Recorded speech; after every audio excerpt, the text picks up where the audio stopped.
আমার বাজার তো ভালো ভাই, এক সপ্তাহ আগে ভালো ছিল, এখন আপনি একটু বেচা কিনা কম হইতেছে। আমার আমদানি ফুল আমদানি ভাই, কিন্তু বেচা কিনা কম ভাই। তার কারণটা বলতে পারতেছি না। এক সপ্তাহ আগে বেচা কিনা ভালো ছিল, মালের আমদানিও ছিল। এটার পাল্লা একদম 550 110 টাকা কেজি, কিন্তু মাল বাজারে ভরপুর আমদানি, কিন্তু বেচা কিনা কম হইতেছে। কারণটা কি ভাই বুঝতে পারতেছি না। অতি সম্মুখীন আমাদের মাল কিছু স্টক রয়ে গেছে, মাল বেচতে পারছি না। মাল কাঁচা আম কিনছে প্যাকেট দিতেছে, রাখতে পারতেছি না। এখন মালের রুস্কান হইতেছে। আম কাঁচা কিনছি 2-3 দিন আগে, এখন মাল পুরো পাইকে গেছে, বেচতে পারতেছি না। বাজারে এখন আপনার সপ্তাহখানিক আগে ছিল হিমসাগর র্যাংরা, এখন হিমসাগর র্যাংরা বাজারে নাই। এখন আছে ভরপুর বাজারে আছে আপনার রূপালি আর হচ্ছে হাড়িভাঙ্গা। দাম মোটামুটি আপনার রূপালি আমরা বিক্রি করতেছি আপনার 600 টাকা পাল্লা বড়টা, আর ছোটটা বিক্রি করতেছি আপনার 550 টাকা 110 টাকা কেজি। আর বড়টা পাল্লা 600 টাকা 120 টাকা কেজি। আম খুব সুপারস্টার আম, খুব ভালো।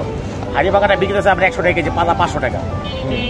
বাজারে কিছু আম আসছে আপনার বাড়িফুল, বাড়িফুলটা পুরো বাজারে আসে নাই, ভরপুর মানে অল্প পাইছে।